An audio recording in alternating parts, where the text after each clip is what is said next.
How to submit self-billed e-invoice.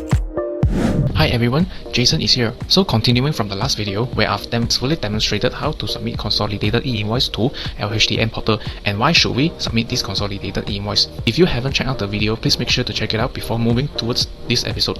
So in today's episode, I will be showing how to submit the self-billed e-invoice to LHDN portal.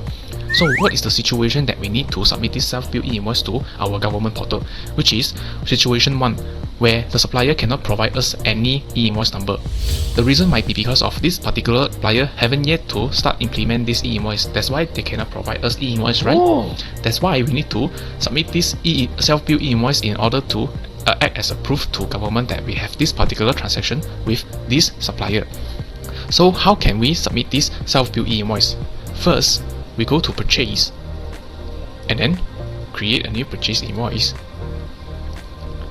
And then the exactly step would be same as how can we submit a normal e-invoice. If you haven't watched that video, please make sure to check it out. So after we include all of the items and also our supplier details, we click save and then we can start to submit our e-invoice by selecting the My Invoice button. After a fraction of a second, a validated self-billed e-invoice will be generated from LHDN portal. So the main difference between the self-billed e-invoice and also each of the sales transaction e-invoice is that the title of the e-invoice will become self-billed invoice, and then the e-invoice number will of course following back to your purchase invoice number. And then next will be the unique UUID code, the most important thing, which is the top right hand corner of our QR code. Next will be all of the same information as the normal e-invoice, which is our supplier and also buyer information, the e-invoice issuance, validation and also submission date and time.